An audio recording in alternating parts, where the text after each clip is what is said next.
40 लाख तक का अगर आपका टर्नओवर है, दुकान के बाहर अगर आप बोर्ड पर इस जीएसटी नंबर को नहीं लगाते हैं तो इसका 50,000 तक फाइन है। जीएसटी का रेट देखिए, जीएसटी का रेट 0% है। अगर आप कीमत देखे बिना सामान खरीदना चाहते हैं तो आपको घड़ी देखे बिना काम करना पड़ेगा। जरूरत से ज्यादा आराम और हद से ज्यादा प्यार इंसान को अपाहिज बना देता है। नमस्ते नमस्कार दोस्तों, मैं सतीश ठाकुर साई राम एकेडमी में आपका स्वागत करते हैं। और एक और हमारा दूसरा चैनल है साई राम कॉमर्स, इसमें भी हम आपका स्वागत करते हैं।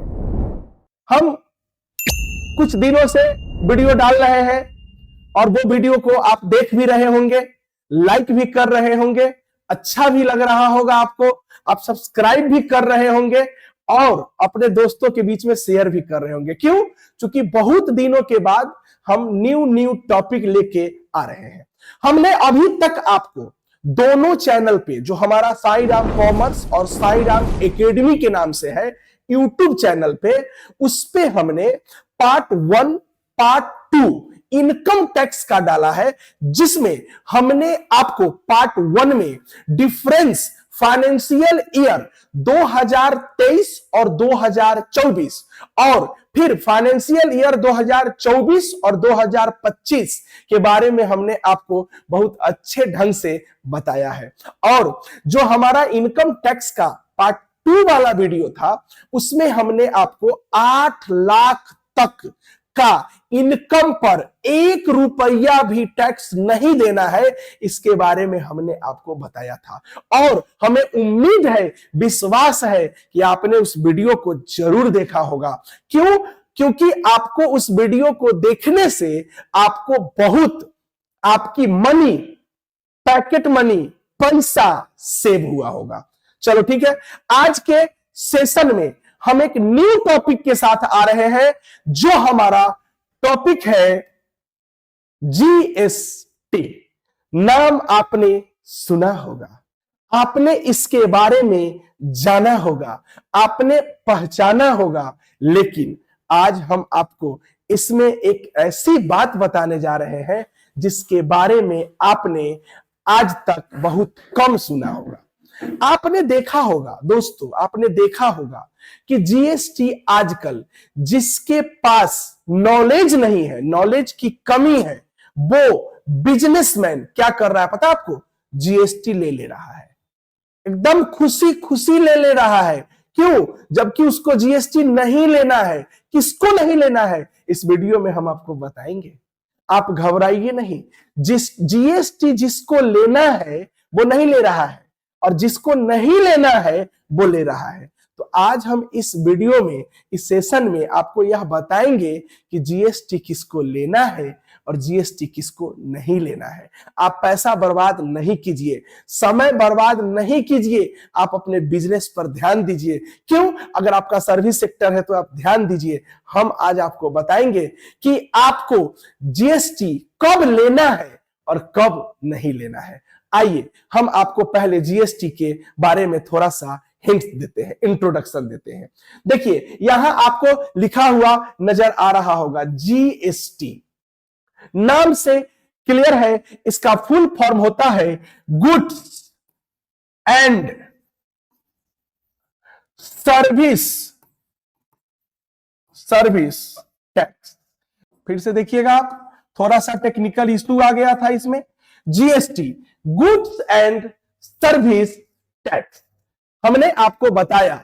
अब सबसे पहले आपको यह जानना है कि जीएसटी कब आया था और उस समय हमारे देश के फाइनेंस मिनिस्टर कौन थे और उस समय हमारे देश के राष्ट्रपति कौन थे। मैं आपको बता दूं, उस समय फाइनेंस मिनिस्टर थे अरुण जेटली सर, जो कि जिनका स्वर्गवास हो चुका है, और अभी राष्ट्रपति थे उस समय रामनाथ कोविंद। आपको पता है कि राष्ट्रपति कोई भी बिल पास होने के बाद अंतिम सिग्नेचर राष्ट्रपति के पास जाता है और वो दिन था 1 जुलाई 2017।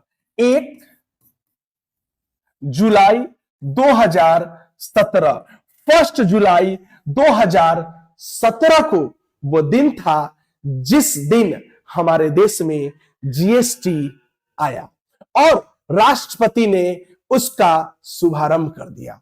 लेकिन आपने कई वीडियो में सुना होगा कि जीएसटी के आने से फायदा नहीं हुआ। मैं आपको बता देता हूं, बिहार के जितने भी हमारे स्टूडेंट है वो आज जान जाए कि जीएसटी आने से अगर सबसे ज्यादा किसी को बेनिफिट हुआ है तो वो है हमारे बिहार के लोग। क्यों? क्योंकि बिहार का रेवेन्यू इनकम बढ़ा है। आप समझिए, क्योंकि जीएसटी बनाने वाले को नहीं मिलता है। जो स्टेट जो प्रोडक्ट को बनाती है, मैन्युफैक्चर करती है, जीएसटी उसको नहीं मिलता है।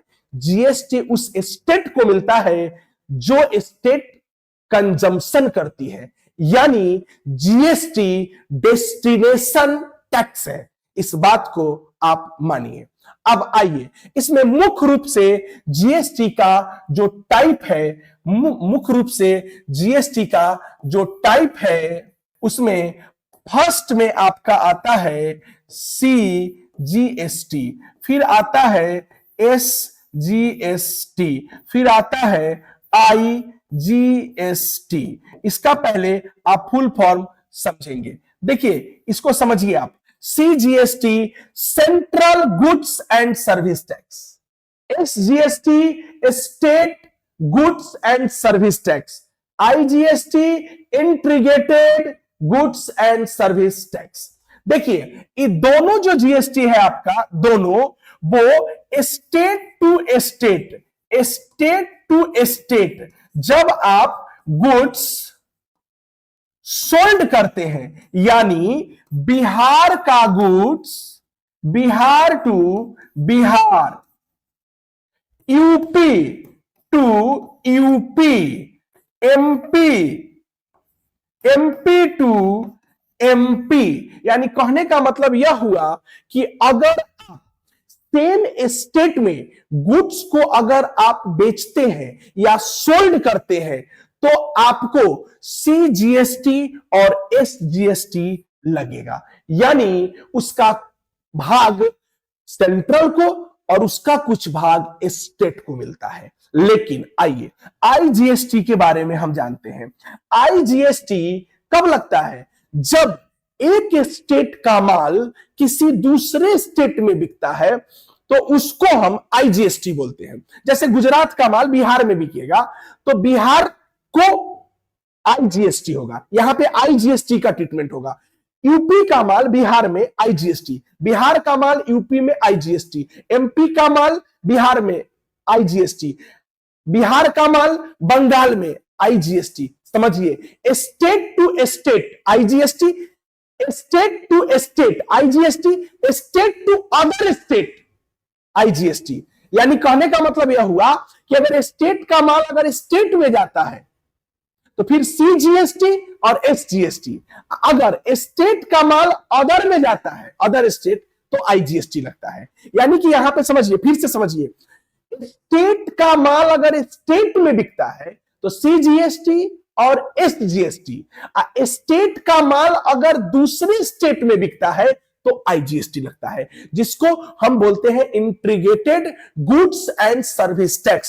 सीजीएसटी को central goods and service tax, state यानी कि एसजीएसटी को state goods and service tax. आइए इसको हम समझ लेते हैं। अब आज का सबसे मेन टॉपिक हमारा यह है कि जीएसटी का रजिस्ट्रेशन किसको लेना चाहिए और किसको नहीं लेना चाहिए। आइए सबसे पहले हम इसको देखते हैं, जीएसटी किसको लेना चाहिए और किसको नहीं लेना चाहिए। देखिए 40 लाख अगर आपका कोई बिजनेस है जिसका मैन्युफैक्चरिंग आप करते हैं, कोई सामान बनाते हैं बेचते हैं, सामान बनाते हैं बेचते हैं, 40 लाख तक का अगर आपका टर्नओवर है, अब देखिए यहां भी कंफ्यूजन है, लोग क्या समझता है 40 लाख का इनकम, नहीं, टर्नओवर होना चाहिए, टर्नओवर, यानी साल में 40 लाख का माल बिकना चाहिए, बिकना चाहिए, 40 लाख का माल बिकना चाहिए। याद रखिएगा 40 लाख का माल अगर बिकेगा आपका, तभी आपका जो है इसमें जीएसटी लगेगा। हम फिर से देखते हैं, 40 लाख यानी कि 40 लाख का बिजनेस अगर आपका टर्नओवर कर रहा है तो आपको जीएसटी लेना है, 40 लाख या 40 लाख से ज्यादा, तो जीएसटी जरूरी है, हम यहां लिख दे रहे हैं जरूरी है, जीएसटी जरूरी है 40 लाख।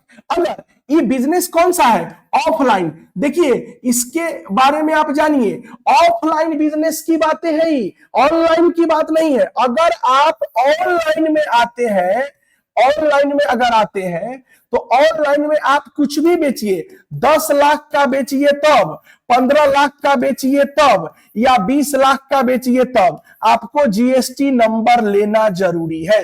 जीएसटी नंबर होता है, जीएसटी नंबर होता है, इसके बारे में भी आप समझ लीजिए। जीएसटी नंबर अगर आप लेते हैं तो आपको दुकान के बाहर अगर आप बोर्ड पर इस जीएसटी नंबर को नहीं लगाते हैं तो इसका 50,000 तक फाइन है। यानी अगर जीएसटी नंबर ले लिए हैं तो याद रखिएगा, अपने बिजनेस के बाहर जरूर लगा दीजिएगा, यही होता है जीएसटी नंबर, ठीक है। तो यहां पे आपको 40 लाख का बिजनेस अगर ऑफलाइन में है तो आपको जीएसटी नहीं चाहिए, 40 लाख से ऊपर चाहिए। अगर आपका ऑनलाइन बिजनेस है तो फिर आपको जीएसटी चाहिए, एकदम कंफर्म है, स्टेट टू अदर स्टेट है तो आपको जीएसटी एकदम चाहिए, तो यहां पे आपको लेना है। अगर आप सर्विस सेक्टर में है, जैसे आपको एजुकेशन सेंटर वाले हैं,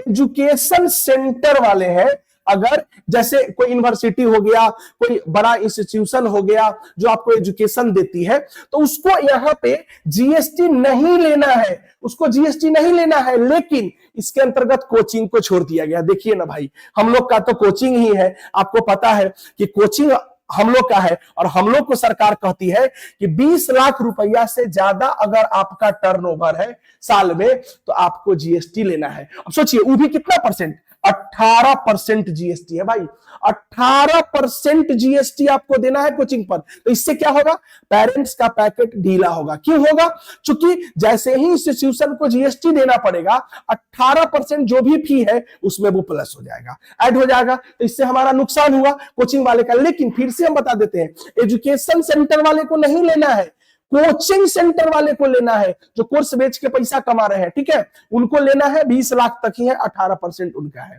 तो यहां पे ये बात हो गई। अब देखिए सबसे इंपॉर्टेंट बात क्या है, जीएसटी का रेट, जीएसटी का रेट देखिए, जीएसटी का रेट 0% है, 5% है, 12% है, 18% है और 28% है। अब 0% में कौन आएगा, जैसे आप अगर नॉन वेजिटेरियन है तो याद रखिएगा, नॉन वेज खाते हैं उस पर जीएसटी नहीं है। आप दूध दही सब यूज करते हैं उस पर जीएसटी नहीं लगता है, वही 0 है। लेकिन आप टेंशन नहीं लीजिए, जब हमारा नेक्स्ट वीडियो आएगा उसमें हम आपको पूरा बता देंगे कि किस पर कितना % जीएसटी लगता है। अभी आप इतना ही समझिए, ठीक है। कोचिंग पर आपको पता है 18% जीएसटी देना है, ये भी बात आपको पता हो गया। और जीएसटी 0% किस पर नहीं लगता आपको पता है, आप नॉनवेज खाते हैं, आप वेज में दूध दही सब जो खाते हैं, आप पैम्पकिन जो लेते हैं उस पर जीएसटी नहीं लगता है। ये सब भी आपको हम बता दिए। अब सबसे इंपॉर्टेंट बात एक और हम आपको बता देते हैं कि अगर आपको जीएसटी लेना है तो आपको रजिस्ट्रेशन के लिए क्या क्या चाहिए। तो पहला है आधार कार्ड, आधार कार्ड यानी आधार नंबर चाहिए। दूसरा आपका पैन नंबर चाहिए, फिर आपका फोटो चाहिए, फिर अगर आप रेंट में है तो रेंट एग्रीमेंट चाहिए, रेंट एग्रीमेंट चाहिए, फिर आपका डिजिटल सिग्नेचर चाहिए, डिजिटल सिग्नेचर चाहिए। तो अगर इतना चीज आपके पास है तो आप इजीली जीएसटी का रजिस्ट्रेशन करवा सकते हैं, इसमें कहीं कोई प्रकार की दिक्कत नहीं है। और आपको पता है कि जीएसटी से बाहर किसको रखा गया है, पेट्रोल डीजल सबको आपको जीएसटी से बाहर भी रखा गया है, डेस्टिनेशन टैक्स है। ठीक है, तो आप लोग का कमेंट भी हम देख पा रहे हैं, तो कमेंट भी हम इधर उधर देख लेते हैं थोड़ा बहुत, तो उसको भी हम रिप्लाई देंगे जब लाइव क्लास में थोड़ा सा आएंगे। अभी ऐसे फोन पर बहुत लोगों का कमेंट आ रहा है। तो कहने का मतलब ये हुआ कि आज के सेशन में हमने जीएसटी के बारे में क्या क्या समझा, जीएसटी के बारे में हमने आज बहुत कुछ समझा है, इसमें कहीं कोई समझने में हमको दिक्कत नहीं आई है। और आप इंतजार करेंगे हमारे नेक्स्ट वीडियो का। आज हमने आपको बताया कि जीएसटी का रेट क्या है, तो 0%, 5%, 12, 18 और 28, बहुत सारा ऐसा आइटम है। नेक्स्ट जब आएगा हमारा वीडियो तो उसमें हम आपको बताएंगे कि जीएसटी किस पर नहीं लगता है और किसका क्या रेट है, वो भी हम आपको बताएंगे। अगर जीएसटी रजिस्ट्रेशन आपको करवाना है तो आपको क्या क्या चाहिए, ये भी बात हम आपको बता दिए। और लास्ट बात हम बता के इस वीडियो को यहीं पे समाप्त करेंगे। ठीक है, क्योंकि वीडियो का टाइम ड्यूरेशन थोड़ा सा बढ़ रहा है। और इंपॉर्टेंट बात है, अगर जीएसटी लेने का फायदा समझिएगा, जीएसटी लेने का सबसे बड़ा फायदा है, पहला, करंट अकाउंट आपका बैंक में खुल जाएगा। पहला, अगर 1-2 साल अगर जीएसटी पुराना है तो अनसिक्योर्ड लोन मिलता है। सबसे मेन बात यही है, अनसिक्योर्ड लोन मिलता है, यानी बिना कुछ सिक्योर किए आप बैंक से लोन ले सकते हैं। तो आज के वीडियो में इतना ही, आप नेक्स्ट वीडियो देखते रहिएगा। ठीक है, और नेक्स्ट जो हमारा जीएसटी का पार्ट 2 वीडियो आएगा उसमें हम और बेहतर कंसेप्ट लेके आ रहे हैं। और इसमें कहीं कोई दिक्कत हुआ होगा तो कमेंट सेक्शन में आप जरूर डालिएगा, हम उस चीज को जो है फिर से समझाने का प्रयास करेंगे। आप समझिएगा। आज के वीडियो में इतना ही, धन्यवाद।